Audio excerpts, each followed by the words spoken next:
Hello folks, hope you're doing well. Welcome back to another One Piece review. This time we're covering Manga chapter 1160. And what more needs to be said? The God Valley incident, we heard it a few years ago. It seems like forever ago. It's finally here, the day of the God Valley incident. Oda's finally given us context. And to me, I don't know about anybody else, but that to me is the most important thing about this entire God Valley incident, is getting more context as to what went down. We generally had an idea of what went down, but we didn't really know specifically. So I'm really excited to find that out. This was Oda starting us off in a very good way. We know the Roger Pirates and the Rocks Pirates show up, and by the end of this chapter, Garp and his fleet make an appearance. So that itself is hype, but to me, it's the added context that matters, because when it comes to like the fights, I think we can all agree the anime is going to go above and beyond to like enhance this God Valley incident in the anime. So anything that Oda reveals action wise is going to be pretty much overshadowed by the context, lore and information that Oda reveals here, and it starts with this chapter. So, but to me, there's two big takeaways from this chapter, and I'm sure a lot of you can guess what one of them is, but I'm going to save it for the end because I have a couple of things to add to what I think a lot of people are connecting a certain character or a certain mother, which I was expecting, and I was also expecting the mother of Shanks to get revealed. I don't know if Oda's holding off on that or if we're ever going to get that reveal. Doesn't look promising, I'll tell you that right now, but we'll get into it. Let's start off with the Yamato cover story. It's very straightforward, very simple. Yamato returns to the Flower Capital. Now, I don't know what happens after this. Either this cover story ends involving Yamato, or D-Day is coming to Wano and something else is going to happen. It's one of those two things. Pick your poison. Let's get into this chapter. And it starts off pretty much with the Celestial Dragon hunting tournament ceremony with the Celestial Dragons, and we find out it doesn't take us long to get the reveal of Teach's mother and Zebek's wife revealed. I'll get to that in a second, but we find out that Teach and the mother of Teach are revealed at the podium for the ceremony, and they're lobbing knives because this is personal to them. The members of the Davy clan, how dare they? So very abusive, honestly traumatic, very traumatic experience for Teach, which I'm sure that's what Oda was going for. And by the way, before I get into anything about who I think this woman might be or connected to, Oda did this 100% deliberately because he knew how the fandom would react. That's the first thing I want to get out of the way. So while the ceremony is going on, we have St. Garling and St. Saturn, two assholes, two peas in a pod, going over what's going on here. As St. Saturn, oh, you made quite the discovery, Garling. And Garling's like, nah, this was just fate. All this and that, both kissing each other's asses. It makes sense considering these two are the biggest assholes in the world government. And we go to the household where a young Monkey D. Dragon finds the unnamed and unfazed mother and Shanks and Shamrock, plus the wife of, I guess the girlfriend, because I don't know if they technically got married, but the girlfriend of, or the mistress of Garling, who still hasn't had a name or face reveal yet. I don't know if that's ever going to happen, but Monkey D. Dragon approaches this household, and she pretty much says, it's too late for me, but get my children to safety. I want them to be raised with someone with a warm heart. That's pretty cool. And as Dragon's like, you may be strangers, but if I can't do this, then I have no business being here. I love that moment, and you get the different perspectives of the change in Dragon beginning here, and you can see it gradually growing as this chapter goes on. As this goes on, unfortunately, the mother drops dead and dies. Again, I personally think this would have been a golden opportunity to reveal this. As far as the mother being revealed, now Oda could be saving this, so I don't want to be judgmental just yet or jump the gun, literally. But Oda could be saving this for another flashback, maybe involving Shanks or, God forbid, like Monkey D. Dragon. But I don't know. It just feels like with everything we get in this chapter and where Oda's going with the God Valley incident, piecing this into the King Harold backstory, by the way, I just feel like you had all the ingredients to blend together before you started cooking. That being said, the hunt beginning, and you see the prisoners or the slaves trying to run away for their lives. Some stand out more than others, and I'm sure I did that deliberately. Like, for example, you get one mother and child trying to hide behind the rock, but the child is like crying out in fear as any child would in this situation. Although, what does that say about Shanks and Shamrock, considering they didn't cry at all? A character that resembles Saint Charles, and I won't be surprised because obviously they happen to be a family of scumbags themselves, and they have a very terrible history of pulling the trigger with a pistol. So yeah, it just makes sense because it looks like he's about to take aim on fire with the child there, and Oda cuts away to a Dendamushi. Meanwhile, you get other people getting slaughtered as well, so it's pretty much a slaughterhouse at this point during this tournament. And speaking of which, we go to Marajoa, where the Celestial Dragons there eyeing this up via a screen or via television screen. I find it similar to what we got at Marineford, with everybody at South of the Archipelago watching what was going down at Marineford. We go into the hunt, and Garling is racking up the high score. He's the try-hard in all this because he wants Shakuyaku to be his wife, so of course he's going to be sweating all of this, trying to rack up the high score. So it's pretty much stated that even though Garling is in the Figurlang household is in the lead, the Shepherd household and the Manmea household, I'll get to that in a second, but they're pretty much catching up. They're pretty much the runners up because they don't mention anything else. Speaking of which, while this is going on, the Celestial Dragons, while they're putting on bets of who they might think will win this, they talk about it's your choice, but there's only one God Steel among the knights, and it cuts to a panel of Gunko looking badass. Honestly, that's an awesome panel. Anytime Gunko's on the screen, it's must see. This is no exception because you got Gunko with that face like, I could care less. I don't want to be here, but she's gonna do what she has to do. She takes out 3 of the prisoners, giving herself bonus points apparently. So. And apparently Gunko is the God's Knight representing the House of Manmea. Meanwhile, you got the Marines trying to come with a conversation about, they think that St. Garling is going to win this, so it must be nice for him because Shakuyaku is going to be his wife. Meanwhile, you got Shakuyaku looking on, and I don't want to read too much into this, but that looks like a look of regret. And a lot of people are pointing towards Shakuyaku or Shaki pretty much letting herself be captured because she knew it would lead to Rayleigh finding her.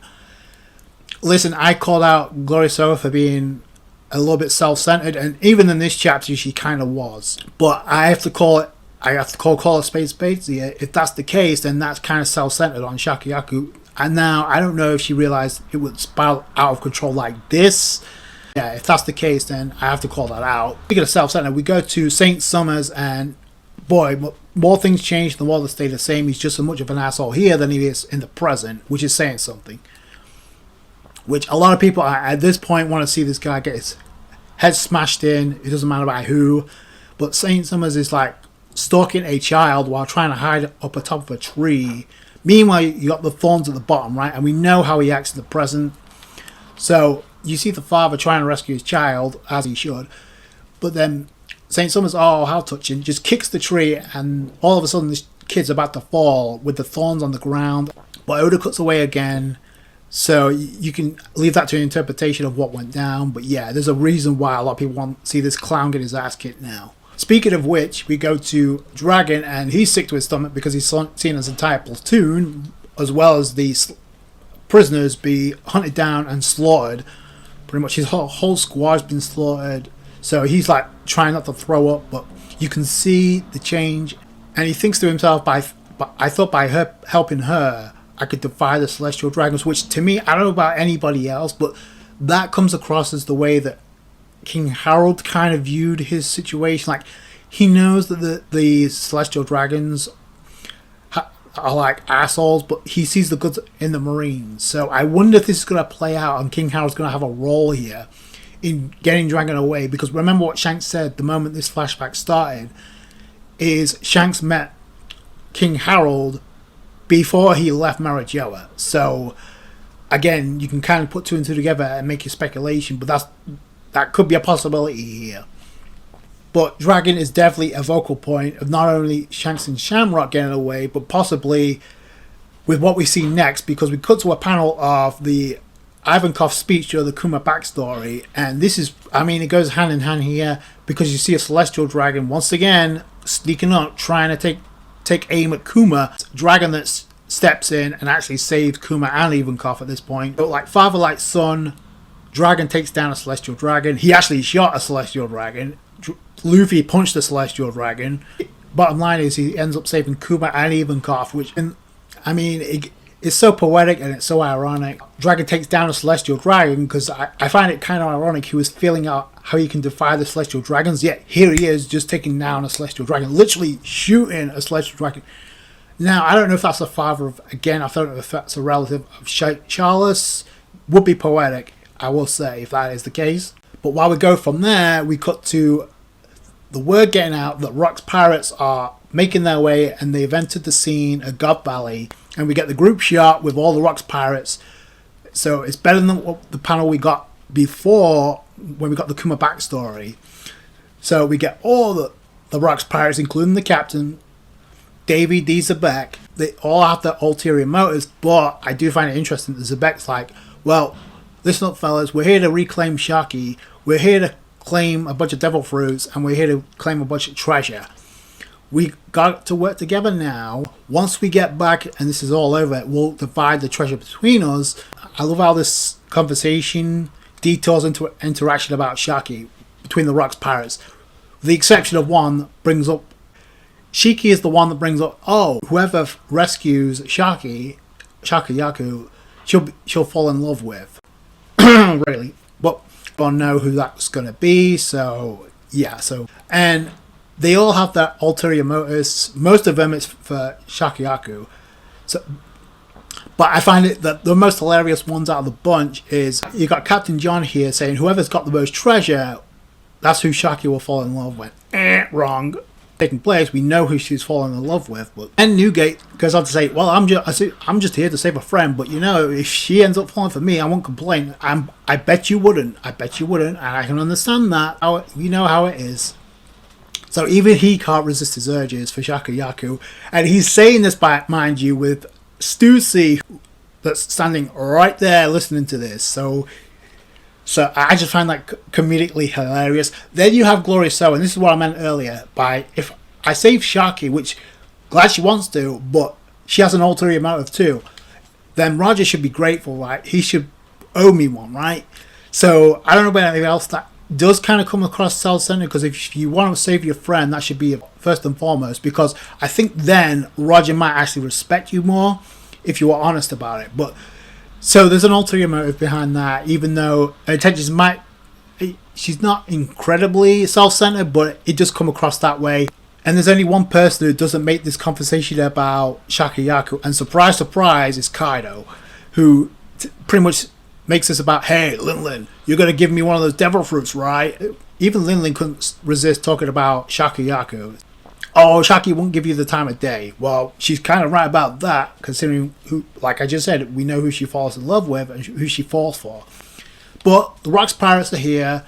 They take aim, they fire at fodder, as they would. Zebek is here. We know what his true intentions are, so that's kind of cool. But then we cut from the Rock's pirates invading to the Celestial Dragons having a conversation with the Marines. Meanwhile, you have a dragon himself who's trying to continue to escape with Shanks and Shamrock. This is where we find out that Roger's pirates have also entered the scene. So the Rock's pirates, then the Roger's pirates, and we know who follows. I just find it ironic that the dragon is here for all of this. He's running in the opposite direction. Now, if it's not King Harold that Dragon ends up meeting, who else does he bump into here? Because is Dragon going to go on the battlefield and literally hand over the children to Roger? I don't think so. So this is why I brought up King Harold and his involvement in this. We don't know, but that's a possibility. So you have the Rogers Pirates and you have the group shot of the Rogers Pirates. Their motivation is Shakiyaku, of course, so we don't need to draw that out. But then we see the Guards Knights, and I find it hilarious how Garling is like, well, shit, guess fun's over. Then we get a shot of the Holy Knights, but apparently one Holy Knight is missing. Now, I'll let you guys draw your conclusions about who this Holy Knight that's absent from this scene is, but I'll get back to that by the end. But we got the Guards Knights, the Roger Pirates and the Rocks Pirates. Of course, it wouldn't be a party if there was just 3 groups. So, of course, while Newgate is tearing Fada anyway a-hole, in comes Garp, entering the only way he knows how, by throwing a cannonball in the general direction, blowing his enemies away, which catches the attention of Zebek and Roger. And I don't know about anybody else, but did you see those expressions like, oh fuck, it's about to go down? Yeah. So Garp has entered the fray with his fleet. So all the major players that we know of that took part in the godvalley incident 38 years ago, I'll get to that in a second, but all the major players are in play now. So Oda's not wasting any time, and that's how Oda decides to end the chapter with Garp and his arrival. So now things are about to get crazy, and like I said before, it's all about context here as far as I'm concerned. Like, yeah, it's great we're going to get some action here, but the anime is going to enhance that anyway, so that's not something I'm worried about. It's just the added context of the lore and the detail, which leads me to the 2 takeaways I have from this chapter. Yeah, on the one hand, it's great we're getting this God Valley incident now, because for so long we've been wondering, we've been theorizing what went down 38 years ago at God Valley, to the point where we didn't know if we were ever going to get this flashback, to the point where a lot of people were like clamoring for best case scenario, we get a movie about the Rocks Pirates and the God Valley incident. A lot of people wanted that, but Oda beat us to the punch, and it looks like he's given us that here, so no complaints whatsoever. I will say there is kind of mixed feelings about this, because we don't know how long this flashback is going to extend. I theorize it could go down to a couple of chapters, but that was me being naive and thinking this was only going to be about King Harold and his backstory connected to Loki. Clearly that's not the case, but keep in mind here that after this God Valley incident, no matter how long Oda takes with this, we still have that portion of the flashback before we enter present time. So there is that to take into consideration. And because of that, and because of the unknown of how long this flashback's going to take, there is a lot of people with mixed feelings. I can't lie and say I'm not one of them, because I do feel like we are missing. There is a possibility of skipping a chunk of what's going on in the present, which could take away from Robin. Which I get why people feel that way, because a lot of people feel the same way I did during Egghead Island. But I don't think that's going to be a problem. I'll get into one of these situations involving the Holy Knights. So we get a panel of the 7 Holy Knights, and something about that doesn't add up. I know, right? So I know you know where I'm going with this, and I find it incredibly ironic that we did not see Gunko in this panel. Why? Only 2 things come to mind here. It's the case that Gunko, in what I'm thinking, is higher above the rest of the Holy Knights, and apparently Emu thinks the same way, because Emu gives Gunko special treatment. So Gunko not being there, I don't find to be too far-fetched. So it could have something to do with Gunko tracking down Teach and his mother, which to me, given what Garling said, will please the Great One greatly. So I'm guessing that's where Gunko's allegiance lies. So Gunko's not really going to care about making Shakuyaku someone else's wife. So I don't know about anybody else, but it kind of looks like Garling was the tryhard. Gunko is in this to please the Great One, in my opinion. So what better way to please the Great One than to stalk and track down members of the Davy clan? So that's one thing to keep in mind. Another thing to keep in mind, one of those Holy Knights looks like Saint Killingham. So that answers the question that I had in the previous review about whether or not Saint Killingham is one of the Holy Knights back then. It looks like that's the case, because we also have Saint Summers as well. So we also get 2 Holy Knights that we saw during the Kuma backstory. Now they look incredibly different from what we saw in the anime. So there's definitely going to be some changes made. So they look badass, I won't lie. Especially with the woman, I kind of don't know what she's about. She looks badass as all hell as well. It looks like she has dark hair instead of blonde hair. So that could be a situation where Oda maybe jumped ahead and gave pointers to the anime. Or the anime just didn't know. And they're going to have to make some changes in the anime when we get to this point. So I don't fault the anime. Things have been added that completely absent from the Kuma backstory. This is just one of them because we only saw 3 of the Holy Knights back then. So now it's a completely different ballgame. But even with the Holy Knights in the group, even though Gunko wasn't in this panel, that makes 8. Correct me if I'm wrong, when Dragon mentioned the Holy Knights for the first time, didn't we see 9 silhouettes? Oh, and we know Garland becomes the commander of the Holy Knights. So obviously Shamrock's going to take his place. I don't think that's up for debate. So, but that still leaves one spot open if we're talking about 9 Holy Knights, or is Oda going to make a retcon here and we're going to only get 8? That I don't know. Or yeah, there's only 8 Holy Knights in play in God Valley. So that's the first thing that comes to mind here. The other thing that comes to mind when it comes to Gunko in this situation is Gunko going to put, because we know Gunko is the only one that can perform the summon that we know of so far. Outside of the Gorosei, Gunko is the only one that can perform the summoning to summon more Holy Knights. So are we talking about a situation, and I felt like Imu was going to have an involvement one way or the other, but this could be a situation now where Gunko performs the summoning and Imu makes a special guest appearance on God Valley. That was my early prediction, considering what Sengoku said about God Valley no longer being around anymore. So that's one aspect I took away from this chapter. The other, and I guess you know where this is going because a lot of people are talking about this, wife of Sebek and the mother of Marshall D. Teach, or David D. Teach in this case, we don't know, being revealed.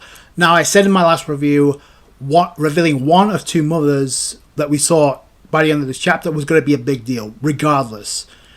Oda hasn't given us a name, and Oda did that deliberately. I don't want to hear this was just a coincidence.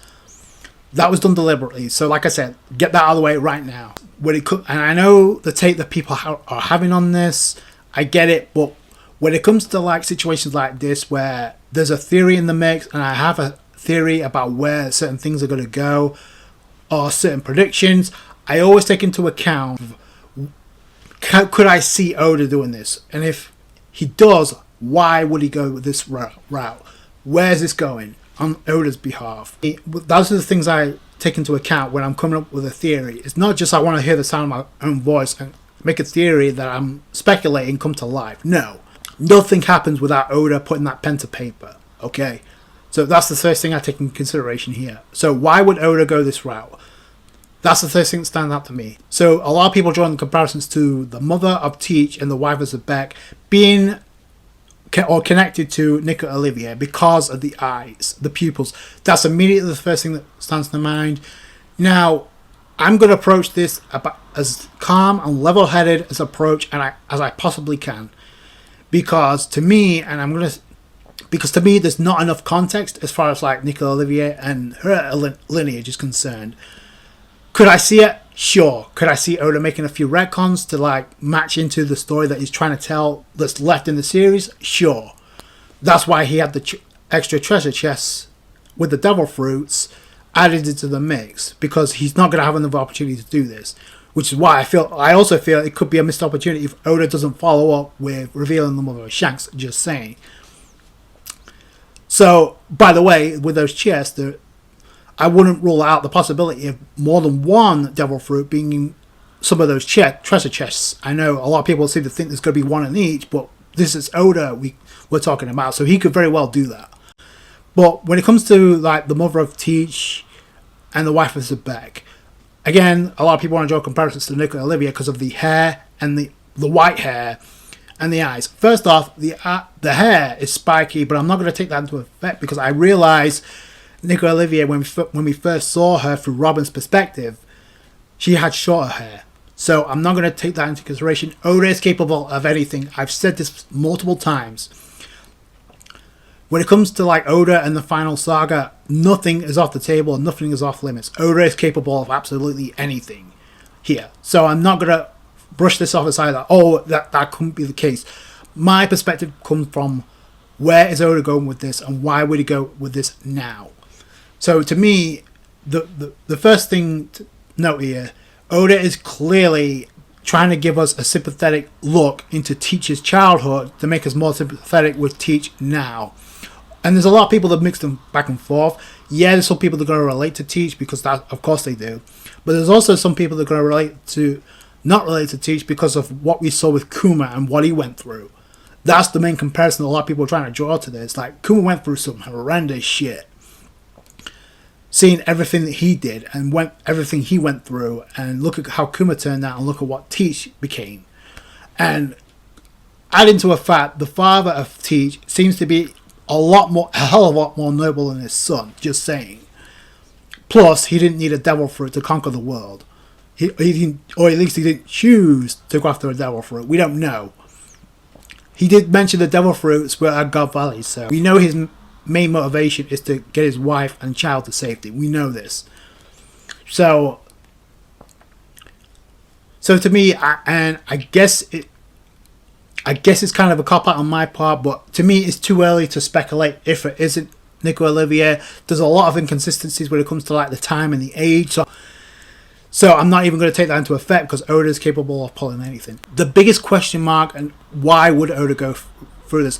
What does it do if this is where Oda's going with this, and the person in question that could be the mother of Teach is also the mother of Nico, Robin? What does it do for Robin going forward and her character? Why would Oda choose to reveal that now?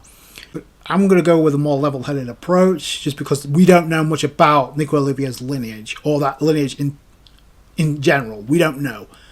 So my first take and my first impressions are, I feel like the character we see that's cradling Teach, that's his mother, that could very well be a character connected to Nico Olivier. That's just my early guess, just because of the eyes. But the hair's different, but it's still white hair. Because, like I said, Oda's capable of anything. But to me, what would it do for Robin's character? And Oda trying to make us sympathetic to Teach, knowing the way he's acting? What does that do if this is the conclusion Oda's going to? That having Teach and Robin being long-distance relatives. I'm going to hold judgment to this because we don't even know if this woman's going to survive. That's just my early take. I don't think that's Nico Olivier. I think it's a character related to Nico Olivier. I could see that being a possibility more than that being Nico Olivier. I don't know if that's what Oda would want to do with Robin, because that would just... what would that do for her character going forward? So, but I could see it playing itself out that way because Oda having less time with each chapter, he has to have like some reveal. I do find it incredibly funny and ironic and somewhat eerie that in the previous review, when all these mothers that get Oda's showcasing here, with all these reveals, who hasn't thought about who the father of Nico Robin is just once? And I said, could Oda be alluded to something? And now here we are with a character who may not necessarily be Nico Olivier, but it could be also a character connected to Nico Olivier.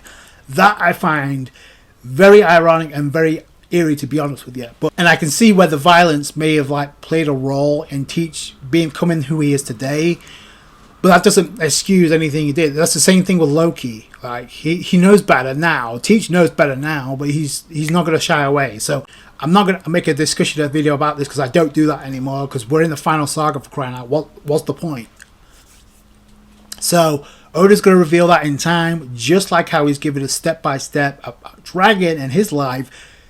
I don't see a lot of haters talking about dragon now, do you? I don't know if that's what Oda's thinking, but I'm telling you what I'm thinking. But let me know what you guys are thinking in the comments below. That's going to do it for the guys. You guys know what to do. If you enjoyed this video, hit that thumbs up. I appreciate that. I greatly appreciate all your support when it comes to these One Piece reviews. Comment, rate, subscribe. Catch you guys later. Thanks, guys. Bye.